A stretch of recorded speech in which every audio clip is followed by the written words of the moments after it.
What is going on, good people? It's another Friday night. Playcallers Sports Talk Show. Right beside me, I got my man, Coach Dante. What up, Coach? What's good, man? What's good? Happy to be a part of this amazing crew. Let's talk some ball. Let's do it. Yes, sir.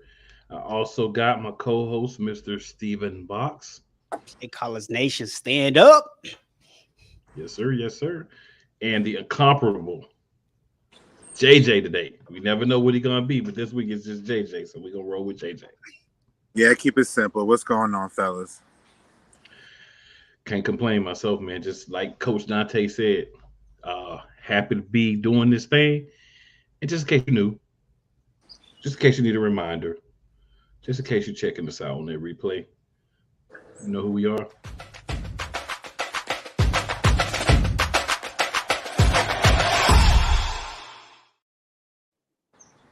Short, simple, and to the point. That's how we like it around here. All right, so gentlemen, we have to start off with the breaking news. Of course, came out about an hour and a half ago. Yeah. That the Harris Group, who was one of the groups that was bidding to buy the Commanders, and the Commanders have reached an agreement for a record, I believe it's 6.05 billion with a B dollars to sell the franchise. So the Commanders, if this is ratified, which I mean, I don't see a reason why it shouldn't be, but the NFL, excuse me, NBA is still in the mind heavy, as you can see in the background. If the NFL owners and everyone agrees, then will be new ownership on the Commanders, and that can happen, in 10 days when they meet. So we'll start with you, Coach Dante. Any thoughts on this impending sale of the Washington Commanders? Any thoughts on it? Not really. Just hope. Let's hope it push the Commanders to some irrelevancy. No change. Good to have a change within the organization. So we'll definitely see what goes on with the Washington Commanders. Yeah, Steven, your thoughts? I mean, kind of like Coach said, man, like I don't really have any real specific thoughts on it. Obviously, I'm not a Commanders fan, but I'm sure Commanders fans are real happy right now. I'll just be glad that we don't have to hear about Dan Snyder anymore. That's really gonna be the best part of all this to me. So that's it.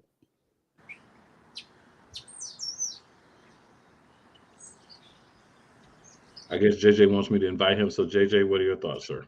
Oh, I mean, I didn't even know. I mean, I don't care. I'll be very honest with you. I don't give a dang about this whole thing because it's who they get them out of here. Like I live here. The fans don't care about it. The fans they don't have no inspiration. They don't have anything. Like, to me, it's just, I'm surprised it happened, but great. What's next? Like, that's kind of how I've been carrying it. Okay. Well, for me, I'll say this: it's good to have a guy that should not be owning a team no longer owning the team. A lot of times we have these guys, these what do they call themselves now? Governors, or are they still owners? Whatever, doesn't really matter. Um, these guys do a lot of egregious things, and nothing happens. So we at least have a situation now where there's been some type of accountability for the things he's done by him being pushed out. Because make no mistake about it, he's selling versus being voted out, but he was going to be voted out if he didn't sell. But kudos to him for getting over $6 billion, right? That's a lot of money. Now, another exciting piece of this with me is this is a group that contains Magic Johnson. So now we're going to have Magic Johnson as a partial owner, probably silent owner, right? He'll probably be the face, but he won't be the guy that actually does the things. So exciting for me for that particular thing because Magic is a guy you like to have in the league. Magic is a guy who's always going to bring a smile, who's going to bring attention, and it's going to change the culture of the organization. I think this is a big black eye on the NFL as a whole So now it's going to be rectified. Other things may happen to him outside of it, but I'm happy to see that team get new ownership, and hopefully, maybe they can even get a better name. So we'll see how that all plays out. But I definitely want to, speak on that quickly. But the main things we're talking about tonight, of course, is the NFL schedule, right? Released yesterday. I think if you're a fan of a team, you've already known where your team was going to fall as far as who you were going to play, but now you know when. You know your Thursday night game, primetime games, 1 o'clock games, 4:15 games. Of course, I'm talking Eastern time because, of course, one of us here is going to complain about 1 o'clock games because his team on the West Coast, but we'll get to that, I'm sure. But so I'll go around. We'll start with you, Coach Dante. Besides your own team, because I know we can talk about our own team, we will. But besides your own team, what is a game, just one game that's on the schedule that you're interested to see? One game is on the schedule that I'm interested to see is the 49ers and versus the Eagles. I'm interested in seeing that game. Like I say, too, it's bad blood between those guys on the schedule, between those two teams. We already know, we already know Brandon Ayuk came out and said some stuff about the Philadelphia Eagles. We already know Jimmy Ward, who went to who came to my Texans, had bad blood about those as well. And there was an argument going on all summer long about will the game would have been probably different if Brock Purdy would have stayed in the game and played in the game. You can argue yes. You can also argue no. I would like to think the game might would have been much more closer if he'd stayed in. But the way the Eagles defensive line was playing in that game, and the 49ers couldn't block anybody that game, I thought the game would have been much more closer. It looked like the 49ers would have lost the game. I believe they lost that game. They unraveled on penalties a little bit. They kind of unraveled. I thought they were playing really, really good in the first half until the penalties kind of got them. And also they had a missed challenge where you should have challenged the play when Devontae Smith definitely clearly showed that he dropped the ball, But other than that, that play didn't show up until after the replay came up when he dropped the ball. But other than that, that's the game I would like to see. That's the game I would kind of like to see, which is the Philadelphia Eagles versus the 49ers. I had to tune out and go to my happy place for a second while you were talking about that, bringing up bad memories for me. So the game I think I'm really looking forward to is actually week one. We're going to have the Cowboys at the Giants on Sunday Night Football, and this is two teams last year that both were in the playoffs. The Giants, a lot of people felt like really kind of overperformed last year, and it's going to be interesting to see, can they take that next step this year? How are these two playoff teams who are also division rivals going to fare against each other? And these are the two teams that are going to be competing with the Eagles for that division. So it's a really early opportunity for us to kind of see, after all the offseason moves and everything else, where these two teams are this season, and they're both going to get a really tough matchup to start the year. So that's what I'm looking forward to. All right. And JJ, what about you, sir? I'm actually kind of interested about this Detroit Lions opening up on the road at Kansas City, because I think this is the NFL's way of trying to give Detroit their chance to see how formidable and relevant they can become. So I'm really interested to see about that, because that's a tough matchup. And last time these two quarterbacks met, if I recall, in the regular season, they had probably one of the highest scoring games of the last generation or last 10, 20 years. So I'm excited to see about that one. And then I like the matchup with Aaron Rodgers on Sunday night at Kansas City, against Kansas City, because I think everybody wants to see the past versus the future. They kind of always compare those two guys saying the same playing style, and then it's interesting to see them come back and see how they're going to square off against each other. So for me, the one game is going to be week one. It's going to be the Jets and the Bills. We get to see Aaron Rodgers and Josh Allen off the break. First week of the season, come out and play each other. I think it'll be a very high-profile game. think it'll be one of the better contested games. Um, this is a team in the Jets that we've talked about for a while that was missing one key component. I think we can mostly agree that that was high quality quarterback play. Um, Aaron Rodgers is not the player he was 5 years ago, 3 years ago, but he's light years better than anybody not named Mike White that played for the Jets last year, and he's definitely an improvement on Mike White. He's a known commodity. He's a veteran. He understands the game very well. You know, he does his mushrooms and things to keep his mind good, so he should be good to go for the season. So I think this is a great opportunity to see what this is going to look like on the other side moving forward. As far as what's going to be after Aaron Rodgers gets moved over there, how that's going to affect the Jets and what the Jets are going to be moving forward for the year, 2, maybe 3 that he plays for them. Also, we get a chance to see Buffalo because Buffalo fell short of expectations last year. So it'll be good to have them come back and let's see what they got. They have our guy that everybody's talked about that got injured, almost lost his life. He's been cleared to play football again, and he's going to be playing. Um, I'll leave my personal thoughts out of that, but yeah, that's the game that I think is going to be very interesting. So we got a comment here from Billy V. Um, Billy V says golf was with the Rams back then, but I'm pumped for the Lions versus Chiefs. Uh, Correct. I was going to wait because we're going to talk about the game a little bit, but yeah, I think for me, you don't have the same amount of weapons that you had when golf was with the Rams. Nowhere near the same line, so I don't know if it's going to be as good of a matchup. I think Kansas City had many, many more games that could have been placed into the schedule as this first game versus the Lions. So, since we're already on the subject, we'll start with Coach Dante. Coach Dante, how do you feel about this Thursday night game? And do you feel like there was a better option or options that could have been placed in versus the game that we got? Talking about the Lions and Chiefs. Yes, sir. Nah, like I said, to be honest, man, I don't care. I don't really care.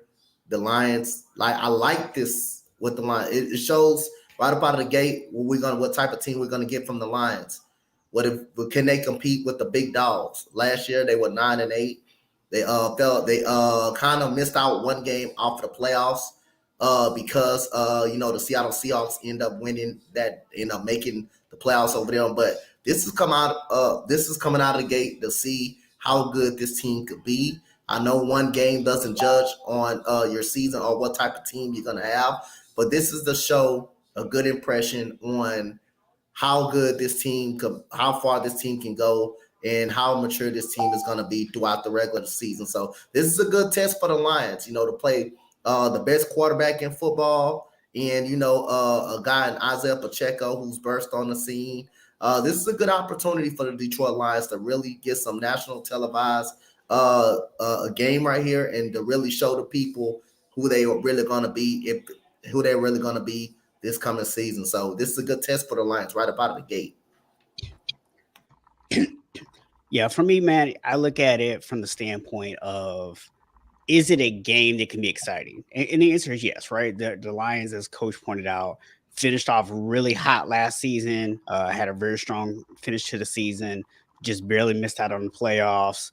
Uh, I feel like the NFL wants to give the Super Bowl champion a matchup that is going to be interesting, but also is a game they should be able to win, right? So they don't necessarily want to give them that tough game. And I think sometimes they maybe want to save some of those big marquee matchups for later down at the end of the season when playoff implications are a little bit higher versus having them up front. Because obviously, if I'm looking at the schedule, I'm looking at who they're playing. Yeah, they could have easily put better opponents in there. They got the Eagles, Super Bowl rematch. They got the Bills, and they got the Bengals.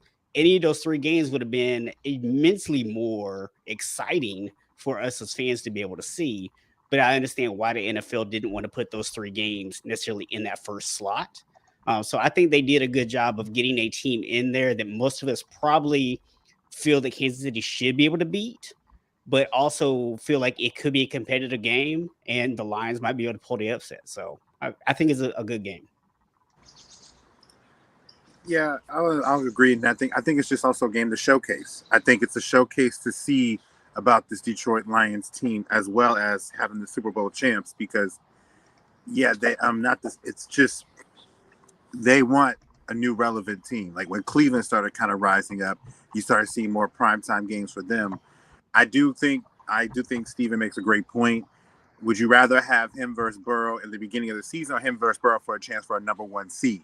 And there's more to play and there's more drama that kind of follows and later in the season than in the beginning. But I'm excited about this. I'm curious to see because I hear a lot of talk about Detroit, and they did finish off pretty well, and they seem to have, the pieces in place, and Goff for another year, and Dan Campbell. There's a lot of eyes on this team, so I'm excited to see what they're going to do against the Kansas City Chiefs. All right, so I heard what you guys are saying,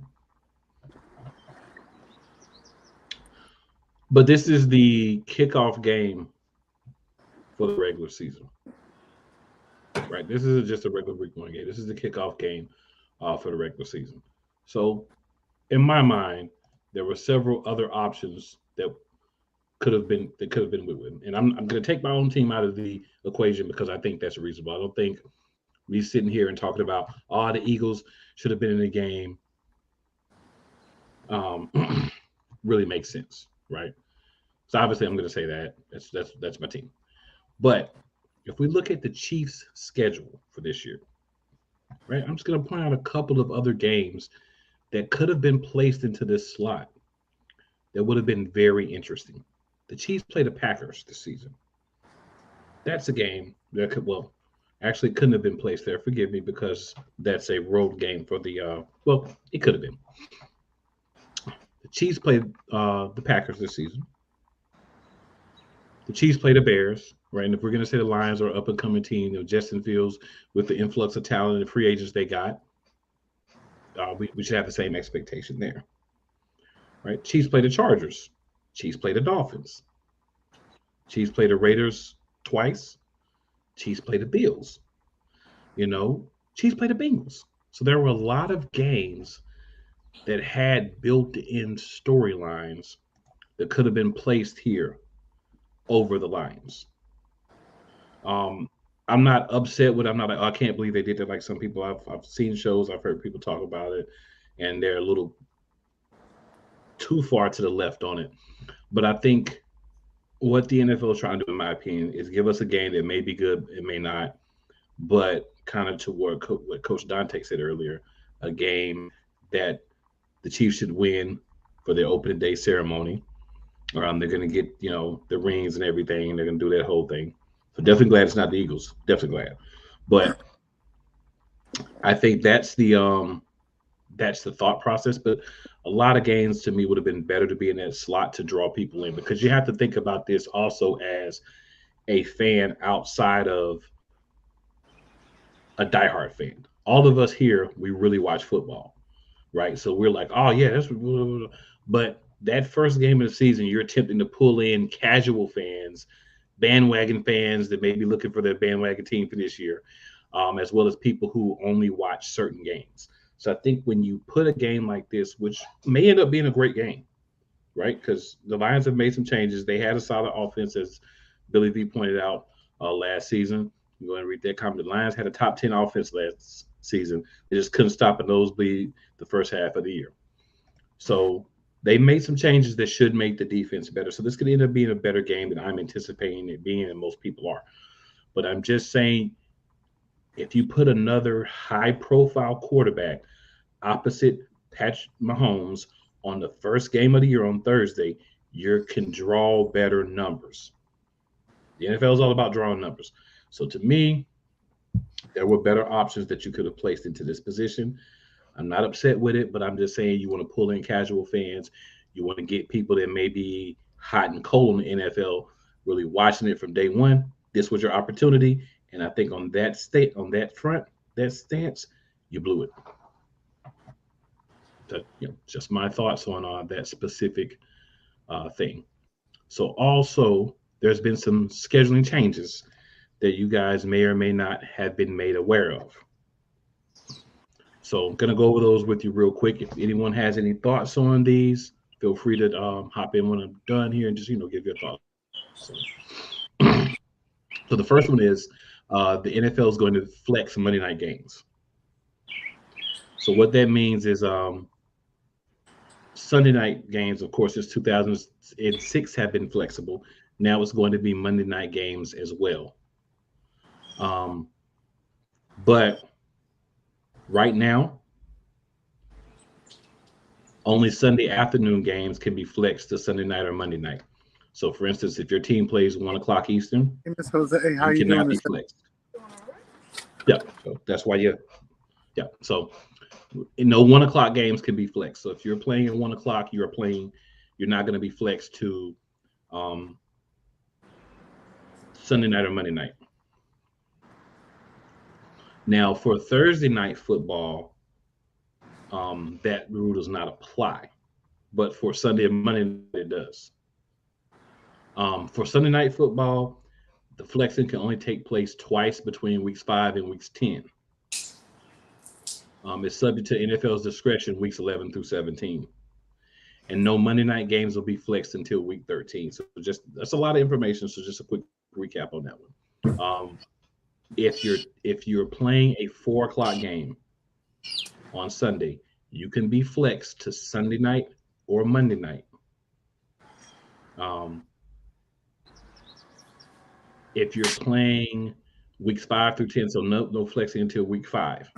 If you're playing weeks 5 through 10, it can happen twice.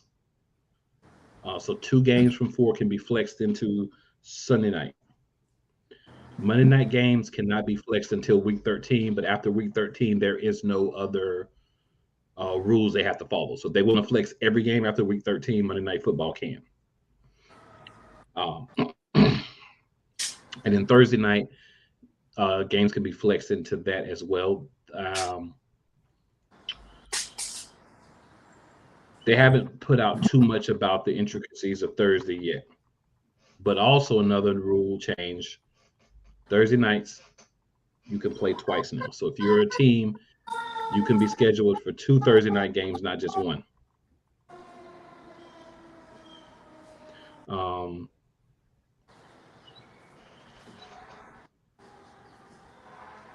So that's going to be different. So you can be playing on the Sunday and then turn around and play on a Thursday twice in the season. That's crazy, but that can happen. No more primetime promises is another rule, or the way I'm going to word it, just to make it simple. Basically, what that is there are 4 teams that have no primetime games. They don't play on Thursday. They don't play on Sunday night. They don't play on Monday night. There's 4 teams.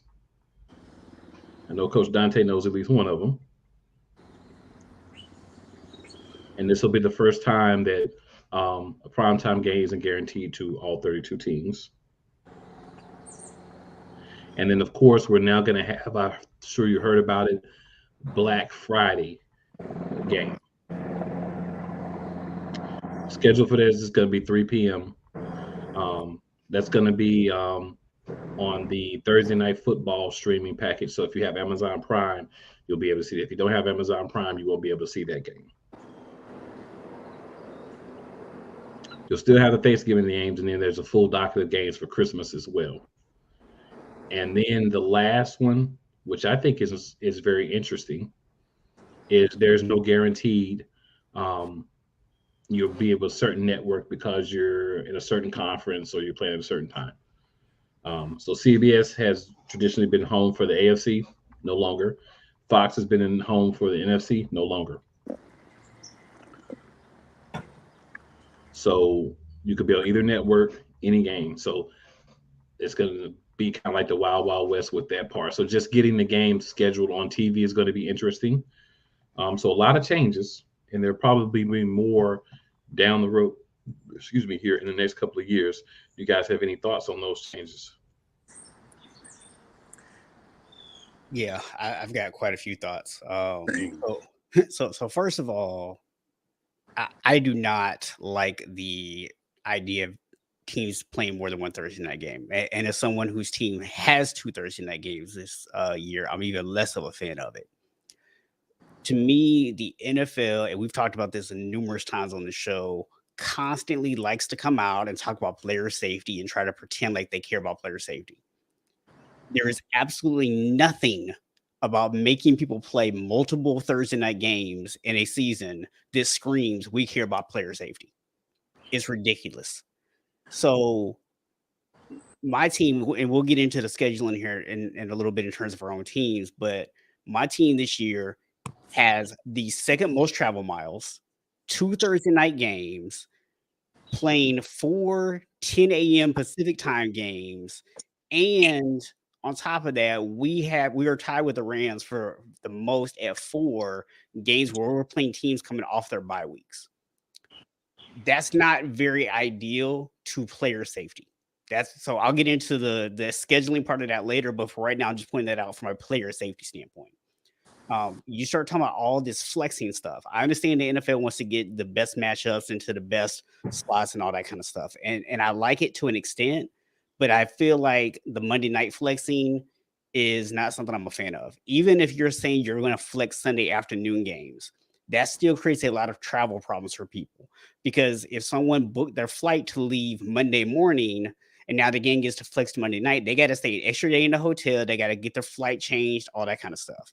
It's making this assumption that people who go to the games are going to be local and that they're not going to have to get hotels, they're not going to get flights, they're not going to have to rent cars, they're not going to do all that stuff. So you're creating a lot of headaches. And yeah, you're saying, well, you have to do it at least 2 weeks in advance, but 2 weeks notice is hardly a lot of time.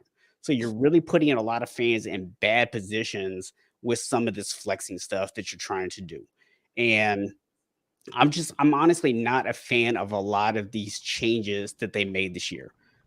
One thing that I do like though is how they took away the network affiliations to an extent. So if I understand correctly, they basically told, you know, Fox, you're still going to get to choose out of the NFC teams, and CBS gets to choose out of the AFC teams how many like games they want or which games which teams they want, but they didn't necessarily get to decide which games they wanted. So I like the fact that now instead of being stuck with a bad game on both, because for some reason the NFL only wants to show 2 games at once and one time slot and one game in the other one. So instead of us having to be stuck because it's the week for Fox to have the second game only or CBS to have the second game only, we're now not stuck with a bad AFC or NFC matchup. We now actually have a chance to be able to get the best matchup into that time slot. It won't matter to me personally because I'll have Sunday ticket, but I know for a lot of people who don't have that option, they do get stuck with bad games a lot of times. So I like that particular change, but everything else, trash. I agree. I don't. The flexing is okay, but I think I would have rather liked maybe an earlier chance to flex games a little bit more, because if you really are trying to get those star-studded matchups, you can do that from the QB matchups in the first couple games of the season, or then if there's a dramatic situation that happens between the team during the season, you could do that. But the 2 Thursday night games, I agree with Steven 100%. Like it's just not sustainable, and it feels like they're just doing way too much to try to garner attention and try to find different ways to be, continuing to be one of the considered best sports in all of America. But I just like the CBS affiliation, the network thing. If I understand correctly, you're saying Baltimore, AFC can be on Fox sometimes, but I'm always worried about that because sometimes we get one blacked out game during the year because we play in the same time on the same network as Washington.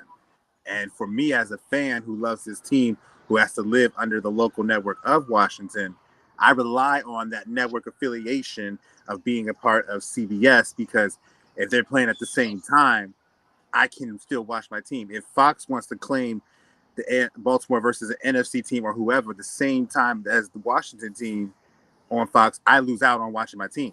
And so it's just like, I'm okay, but I'm not really great with all of this, to be honest with you. Yeah. I mean, I'm good, man, with it, man. I ain't got no kind of problem with it, man. Like Steven said, I have NFL Sunday ticket anyway, so I better watch it.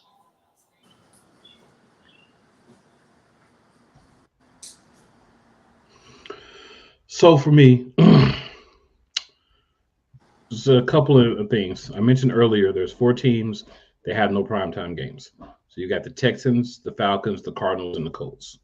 I think it's laughable that the Texans and the Falcons don't have at least one primetime game. You got the second overall pick in the draft and the best defensive player, or arguably the best defensive player in the draft. Both are on the Texans. You got a new coach.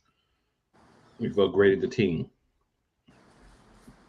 To not have one primetime game, that's laughable. I think the Falcons, we know who the Falcons added, right? Um, that should be worth one primetime game. Cardinals and Colts, I don't blame the league for that. Like those two, hey, I wouldn't put them on primetime either if you don't have to. But I think you do have to look at um, fans, some of your better players, where they were drafted and things like that when you're looking at that. So I think it's laughable that those two teams don't have a primetime game. I wanted to point that out because that's something that only happened. Why? Because of these new rules. If we were still playing under the rules or adhering to the rules that were previously in place, this would not be happening. So that's a little concerning as well. We don't know how teams are going to perform later in the season. We do have all these options now to flex games, so they could possibly, if they're playing well, now they have to play well to get a game. Where you've got some teams who I'm not going to name anybody's team. There are some other teams who could be on that list of teams with no primetime game instead of the Texans, especially, and I think Atlanta as well. So Yeah. that's that. As far as games, as far as point JJ was making, he played an area where there's two teams. Yeah, that can be a little hairy for you. Uh, Here in Charlotte, a lot of times it's Charlotte or Falcons. So it's either Atlanta or Charlotte, and that's who plays on Fox. So now one could be on CBS, one could be on Fox. So people who may like to see what both of those teams play may be able to from their homes. But there's going to be a lot of problems. There's going to be a lot of logistical issues with what they're attempting to do. And I don't think the NFL is looking at the fans and really understanding how this can impact so many people when you're making these decisions. Because if you've made flight plans, you've made plans for hotels and all those things, then 2, 3 weeks beforehand, you find out you've got to switch. Do you think that hotels are just going to say, "Oh yeah, you're part of that game that got flexed, so yeah, we'll just let you switch everything, and there's no cost or fees"? You think the airline's going to be like, "Oh, there's no cost or fees, buddy, because you're part of what the NFL did"? No, so logistically, you're making it more difficult for your fans when you're doing things this way. I think you need to come to a decision of understanding and say, let's put the teams we want in the places where we think we want them. If something's very bad, like if we end up with a matchup we thought was going to be very good, but both of those teams end up being bad due to injury, due to laws, trades, whatever, let's pull those and replace it. But if it's still a solid game, let's leave more than we're taking away. That's what concerns me on what they're going to do now that they have the freedom to do so from basically week 10 on for Sunday night and week 13 on for Monday night, as well as now you can have teams on twice on Thursdays. So a lot of concerns from what they're doing, but we're going to see how it plays out. All right, so we do have some basketball to get to, but not a lot because we've only got 3 series left now. So kind of squeeze it in a little bit here at the end. So quickly, guys, we'll go around. Any thoughts that you have on your team's schedule? And we'll start with you, Coach Dante. Well, I kind of like my team schedule. Like, I mean, it's the third easiest schedule from this season. But again, I don't care. To me, I don't take in consideration as third easiest schedule because everybody we play is going to be really tough. So I don't take that in consideration. You play who you are. You play who you play on your schedule. We don't make the schedule, or I don't make the schedule, so I can't control who we play. But other than that, I kind of like our schedule. Week one, like the Baltimore matchup week one, because again, Baltimore, they in a new offense with Todd Monken as their offensive coordinator. So it's going to give them some time figuring each other out.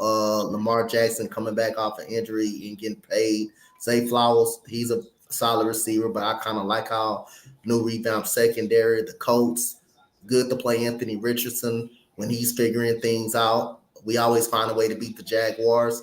The Steelers are going to be tough as long as they have Mike Tomlin. I think we can beat the Falcons. I think everybody up on this schedule is beatable. So to me, like I say, I think we have a great chance of winning 7 games this year, 7 to 8 games this year, with a very good quarter, with probably the best quarterback that was in the draft this year, the best defensive lineman in the draft that came out, better receiving court. John Mechie coming back. John Mechie is on the way coming back this year. I think we got an opportunity to win 7 or 8 games this year. I wouldn't be surprised if we even win the division this year with just only 9 wins. Last year, our division is not that good, so don't be surprised if we find a way to jump and win the division with only 9 wins. But I'm gonna just say probably 8 and 9 for me will be a solid season for me. Even 7 wins will be a solid season for the Houston Texans. All right, Stephen, what about you, sir? Yeah, so I'm a little torn with mine. I pretty much hate my schedule almost every year because I feel like they really do things to screw the West Coast teams over in general. And, obviously the 49ers are a West Coast team. So, first of all, as I always say every year, it's utterly ridiculous that you ask West Coast teams to play games that are 10 a.m. their local time. It's ridiculous. We don't ask for East Coast teams that play that second doubleheader on a Monday night that didn't start to 10 p.m. Why don't we ever ask East Coast teams to play that? So to me, it's ridiculous that you are putting West Coast teams in that position to play those games in the first place. I'm not crazy about the 2 Thursday night games, and I don't really like the fact that we're playing a lot of teams coming off their buys. But when I look at the way the schedule falls, outside of a little bit of some back and forth, some weeks that might be a little bit taxing, I feel pretty good about the way that it fell. We didn't really get any super tough streaks that I'm really concerned with. There's a couple of places we have a couple of tough games in a row, but I've seen other teams that have much, much tougher stretches than us. So I do feel like that kind of balanced out. And I'm just thankful that we didn't get like another week 4, week 5 bye. At least we got a week 9 bye. It's not perfect, but it's a lot better than what we normally get with those early season buys. So I'm thankful to have a little bit later bye this week or this year. I actually I'm one of those people that I love the schedule. I want to be the best to beat the best. So it doesn't matter if you are easiest, hardest. Give me what I like. What I will say is I like the dynamics of our schedule in terms of what we're trying to accomplish. We've started off the season, 3 of the first 4 or 5 games is against the AFC North. So if you're talking about trying to get a chance to get ahead up and win the division, I like that gives us our chance right there. I do think the Houston matchup opening is going to be interesting because the last coordinator to go turn coach turned his team into a gritty team that was able to compete in games that they more than likely might look like they should lose. And I think with having the uncertainty of Lamar Jackson coming off a new contract and then D'Amico Ryans instilling that same grit and culture he learned from San Francisco, I think it's going to be a great game. I am shocked that the Bengals and the Ravens was not a primetime game at like Sunday night. Our 2 Sunday night games are actually Chargers, bye week, Jaguars. Like it's literally back-to-back Sunday night games, which is kind of interesting for me. And I'm just thinking like, okay, we're going to see what it's about. But I think the way it's setting up, we got the AFC the first 6 games. That's a good chance for a team trying to make a playoff to really get a chance to do some damage. And they're all tough teams. So I'm excited to see what we're going to do about this. I'm ready for it. I don't like the London game. I really hate getting up at 9:30 in the morning to watch my team play across the pond. Yep. So for me, our bye is week 10. I like the placement because it's right before we play the Chiefs. We play the Chiefs, 2 days before my birthday, so that kind of worked out really well. That's a Monday night game. So that'll be exciting. So we'll get the bye, then we'll get an extra day. We'll play the Cowboys before the bye. But that really starts a difficult stretch. If you go back, because from October 22nd that week, actually, you can go back to the 15th because we got Aaron Rodgers with the Jets now. So you've got the Jets, the Dolphins, Commanders, Cowboys, Chiefs, Bills, 49ers, Cowboys again. And people want to throw in the Seahawks, so fine, we can throw them in too. So that's a a difficult little stretch there. And then we have the Giants on Christmas, the Cardinals, which should be a bunny game because they have no hope, and then the Giants again to end the season. So it's kind of interesting how every year it seems like we're getting us and the Giants are not playing until the last 4 weeks of the season, 2 times within the last 4 weeks. But overall, I mean, before you the Jets, man, you look at the Rams, the Commanders, Bucks, Vikings, Patriots. I mean, we do got an easy stretch there to start the season. It'll just be a matter of winning all the games that we need to win. Um, Several, late games. Talked about the Christmas game. Um, so several times we'll be in prime time. Let's just say that I don't have to go through all of them, but several times you'll see us in prime time, which will also be interesting. The Monday night game against the Chiefs will be the second time I read something earlier that that the Super Bowl rematch is on a Monday night. So they clearly did that purposefully so they can hype that game up for 2 months. But I don't really care about the schedule personally because I feel like you got to play everybody anyway. If you got to play them when it's a bunny or you got to play them when it's difficult, it doesn't really matter. You got to play the teams you're going to play. So there's no real concern because we knew all along who we were going to play. You just didn't know when you were going to play, if it's going to be a 1 o'clock game, a 4 o'clock game, a Thursday game. Beware of flex ins too. So if you have a team that are playing good teams late in the season, beware of flex ins because I think a lot of our teams are going to end up getting flexed and it's going to mess up a lot of things for people. But it's going to be good for ratings, and that's all it feels like the NFL is really worried about right now. So yeah, man, there's a lot we could go into on the schedule, a lot we could unpack on all the different teams. But what we'll do is save that for another show, and we'll move over to the NBA. So in the NBA, we know the Denver Nuggets have clinched. They're awaiting whoever wins the series between the Lakers and the Warriors. So whoever wins that series, of course, will be going to Denver for Game 1. So that series is still ongoing. So if you have any thoughts on Denver, feel free to throw those out there. And also talk to us about what do you think is going to happen with these last 1 or 2 games with LA and Golden State. And we'll flip it up this time. We'll start with you, JJ. All right. Well, yes, first, congratulations on getting to the Western Conference Finals. Hold on. You arguably have the guy that is playing at the very best in the playoffs right now with Nikola Jokic, and to dominate Phoenix the way you did, which I kind of anticipate you winning the game, but I didn't think it would be an annihilation like that. Major props to you guys. In terms of the Lakers and Warriors, tonight is going to be, I feel like, the actual game where it might actually be evenly called. And if you want to talk about teams, whether it's scripted or not, this might be the best game where you actually might get to see how well these teams actually match up against each other. And I think Golden State is going to take it to Game 7. And I believe that, what Stephen A said yesterday, Steph can get you one. Steph, can get you one game on the road if it's to get a chance to get to the next level to get, possibly going to Game 7. But it's a lot of pressure on both of these teams and for various reasons. Of course, the Warriors don't want to be eliminated. But the Lakers, I don't think you want to go back to LA. I mean, to Golden State. So we're going to see who really wants it more tonight. Fair enough. When I look at these series, right? So Denver to me is a team that kind of came into the playoffs with some question marks and, really took care of the business in the first round, took care of the business in the first two games. And then everybody kind of started asking questions about them when they lost the two games in Phoenix. So, you got to obviously give props to them for not just coming out and winning those next two games, but really making the adjustments they needed to make, imposing their will on Phoenix.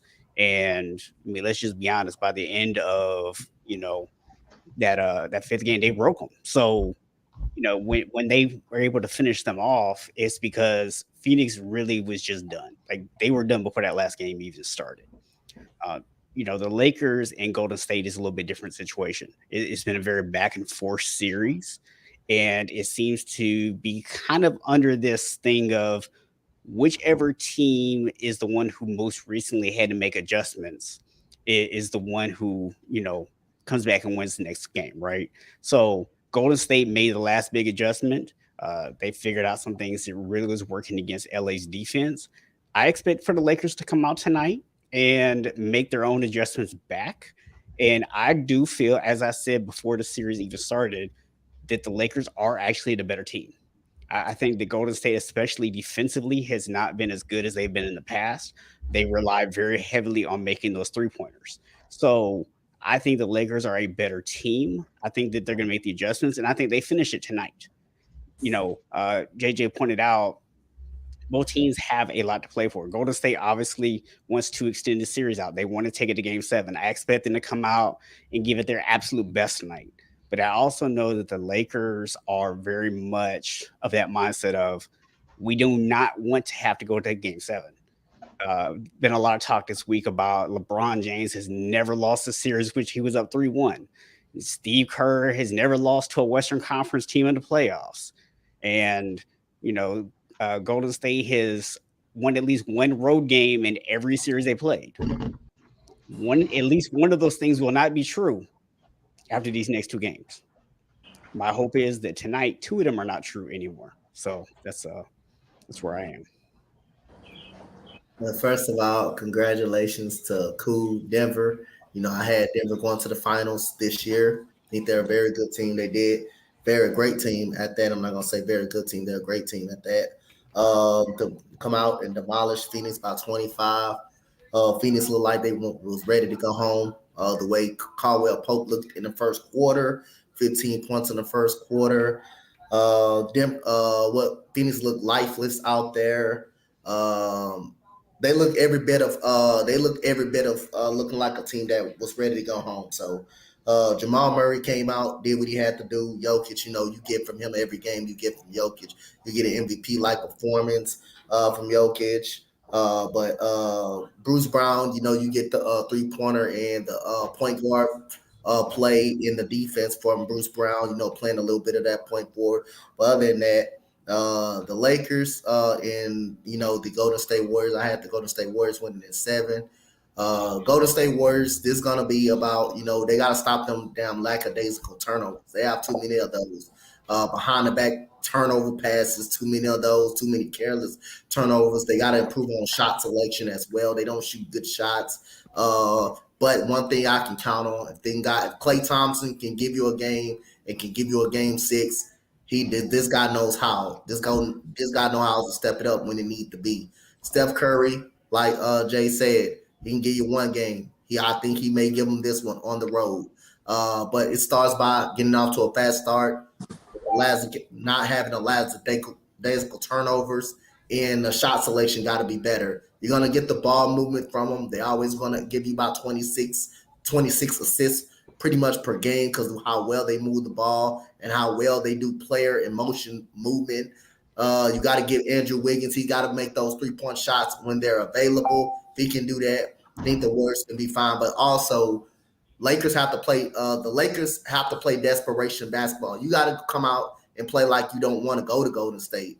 This is a big game because if they turn around and go to Golden State, they may end up at home. And I would not like the Lakers' chances if the game end up at Golden State. If they have to end up going back and Golden State the way Steph Curry and Klay Thompson can show up in a game 7. So I got, like I said, I got the Warriors pushing it back to a game 7. I think the Warriors will win in 7, but it all starts coming out by having a great start and not turning over the ball. And the Lakers got to play desperation. They got to play like they don't want to go to a game 7.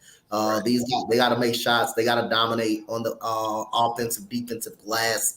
They got to hold the Warriors to one and done. And you got to just have guys. You got to have play Lonnie Walker again. Forget Malik Beasley. He's been trash in the playoffs. Lonnie Walker has been a key to this team success in the playoffs. So Lakers, this is a desperation game for both teams. You know that pressure is always on the team who is up in the series. The pressure is on the Lakers tonight. The Warriors are going to come out with some desperation. They're going to come out looking to get off to a good start. They're going to come out and punch the Lakers in the mouth. The problem is, are the Lakers going to be ready for that and ready to sustain a run from the Golden State Warriors? I guess we'll see after the Heat in the next game. Yeah, I'll make this quick. We can move on to the other games. So for me, a couple of things. Number one, Denver was the number 1 seed, so there should have been an expectation that they would go in and did what they did. Still executing it. Bravo. A lot of guys stepped up at certain times. You're gonna have to be better the next round. Whoever you play is probably not gonna give up in game 6. So just got to be prepared to go into a dogfight. When we're looking at the series now, the more I think about it, honestly, my original thoughts were Golden State in 7. I think I'm starting to lean a little bit more toward LA in 7. I think it's going to go 7, but I think it's going to take that 7 game for LA to really like kick it into that next gear and say, you know what, it's either win or go home for us now too, because now you have if we lose, we still get another chance, right? And obviously, a guy like LeBron doesn't want that. Some of the other guys, but I think you have a lot of guys that you brought together, you gelled into a good team, but now it's that how do you handle adversity? How do you handle when you're playing a team that some people may feel has more offensive talent than you, right? Maybe not a better overall team, but has guys that step up and can give you 30, 40 points if they're hitting consistently. Well, if they're hitting, so obviously not consistent, but consistently one, and that's of course Steph. But some of those other guys have good and bad games. But I'm feeling now more like I think LA is going to win this series. I just think this is that iron sharpens iron game for them. They're going to lose this game tonight, but they're going to win the series. That's my new prediction. And then we can move on here. So we got 2 games in the East. One's tonight. One will be tomorrow. We can talk about both of those. So we have obviously Boston and Philadelphia. So you guys thoughts on that first, and then after that we'll go. You can go ahead and go right into your thoughts for the other series, which of course is the surprise series, I would say, of the playoffs, which is Miami and New York. So we haven't started with you yet, Steven. So what are your thoughts on those 2 matchups? Yeah, I mean, when we look at the Boston and the Sixers series, to me that's been kind of the surprise, right? Is I really didn't think that Philadelphia was going to put up a really great fight here. I thought, they'd win maybe a couple games at best. They might drag this out to 6. But Boston just throughout this entire playoffs has not looked like the team we expected them to be, right? Going into the playoffs, we feel like it was a foregone conclusion that them and Milwaukee would be in the Eastern Conference Finals, and they might not either one make it there. So, I'm a little bit surprised, honestly, that Boston has looked so bad. Now, you give them credit. They go down 3-1. They've tied it up 3-3. And obviously they get game 7 at home. So I do think they might still end up winning this series. So now it's on Philadelphia. What are they going to do? Are they going to be able to bounce back, retake the momentum, and actually win the game 7? So that's going to be a fun one to watch. We'll see what happens there. When I look at the Knicks and Miami is not obviously your typical 8 seed. But they are a team that has definitely gotten hot in the playoffs. They figured out a lot of things. It's been a really good series. They're obviously playing right now, so we'll see. Can the Knicks extend this out tonight? Can they force a game 7, or does Miami, end it tonight? That's going to be the big question. And I think I was feeling like maybe Miami pretty much had this thing wrapped up. I thought New York was done. Honestly, I thought they had thrown in the towel. Especially, you heard Julius Randle sitting there in the press conference saying, "Well, maybe they just wanted it more than we did." And I'm like, dude, like you don't come out and say stuff like that, right? Even if you're like trying to be sarcastic about it. But to their credit, they came out the next night. They showed up. They played. They won. They pushed it. So can they finish it off tonight? I mean, honestly, I'm kind of leaning towards thinking that Miami has that killer instinct. I think they're going to find a way to close it out and finish it off tonight.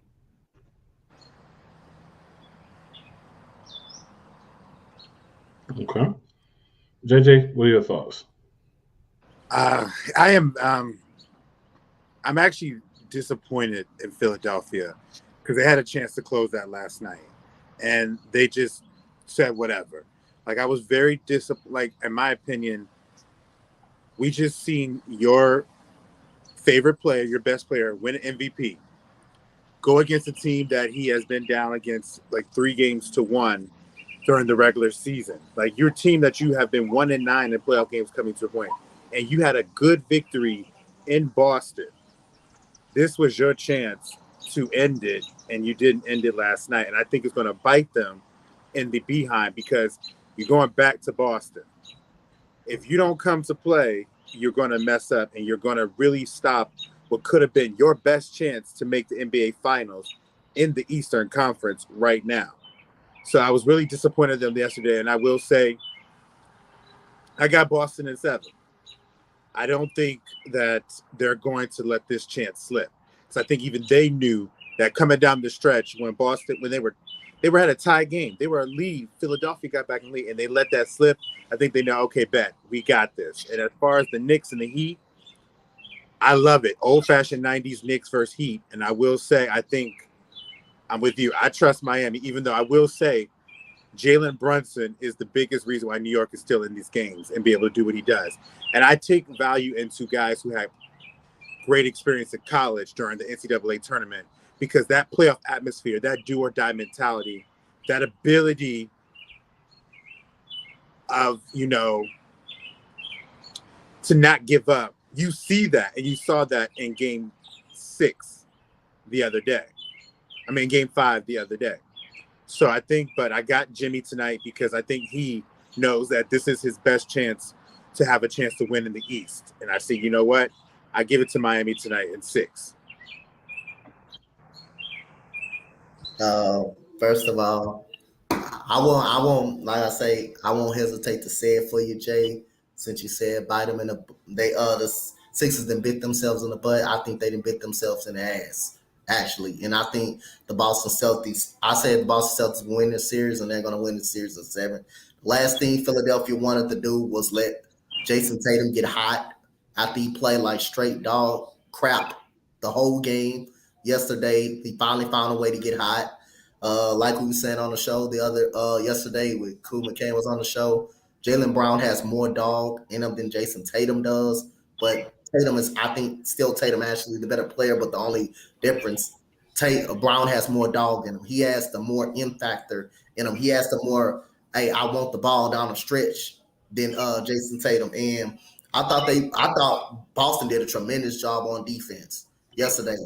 Throughout those final stretches of the game, I thought they did a tremendous job on defense. PJ Tucker was scared to shoot the basketball. Every time he get an open corner shot, he's looking around. He's looking around, already looking to give up the ball. Tobias Harris, 2 points. They paying you $40 million to score 2 points in a playoff game. So other than that, I think this was Philadelphia's chance. They had to get it. They had momentum. Tyrese Maxey, 26 points in the game, played solid. But Joel Embiid wasn't nowhere to be found down the stretch of this game. And if this was the time you had to close it out, you had to close this game down. You had to close this game out. So other than that, I think Boston is going to win this series. They're going to close it out on Sunday at home. And how Miami from the start of this playoffs Miami is a team. Yes, you got the New York Knicks are better talented wise, but I think Miami is a better team wise. They well coached. They well run throughout the organization. And when you got a guy led by Jimmy Butler in the playoffs, just know you will have a chance to win. Bam Adebayo is playing solid. You got role players like Caleb Martin, Gabe Vincent, who's been great contributors on defense on the defensive side of the ball. And just got to give Miami credit, man. I think Miami is the better overall team, but New York's is better talented. And I think as far as Miami being a better overall team will outweigh the talent that the Knicks have.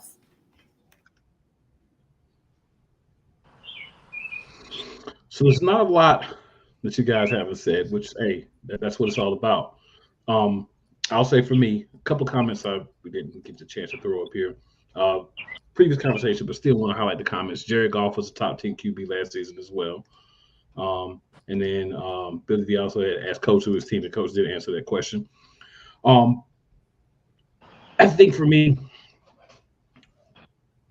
Boston should win between Boston and Philadelphia because I see Philadelphia becoming the same team we've seen in the past. Um, they're going to have to break their own mold, and I think they're not going to be able to do that, unfortunately, until they have a new coach that brings a new mindset to the team. So I do believe that Boston's going to win that series in 7. If Boston loses, that's going to be interesting because you've got two guys that are now could get maximum contracts. So that could affect the core of that team going forward. So I think this may be their best chance to win. But I think Philadelphia, I think Embiid's a little happy. He got his MVP. He has his little speech. He's really happy about that. And I just don't see them coming with that dog every game, closing out. I say this in football all the time, just keeping your foot on their throat and never giving them a chance to breathe. So I don't believe Philadelphia has evolved to a place where there can be the team that's ahead, that's being hunted, that needs to close out. I think they perform better as the team who's behind and needs to come back and get the win. So I'm going to pick Boston in 7 in that one, but if Philadelphia wins it, I can see that happening just because of the position that they're in the series right now. When we talk Miami and New York, I still think New York's done. I think New York had that last gasp of we're not going to go down like that. We're going to at least come out and show you what New York is about. But I don't think they're going to be able to continue to do that for any more games. I think they're done. I think it's Miami making it all the way to the Western Conference Finals. Eastern Conference Finals. Big ups to Jimmy Butler because he's done a lot of that by carrying those guys on his back most of the games that they played. So those are my thoughts on those two. So, gentlemen, any other thoughts that you guys have that you'd like to share here at the end before we're done for the evening? Yeah, by the way, my team is Houston, all around Houston. But other than that, man, I just can't wait to see the Lakers and Golden State and to see. Look like this is a physical matchup between New York and Miami. So just can't wait. Just can't wait to see it, man. So happy to talk ball with you guys, man.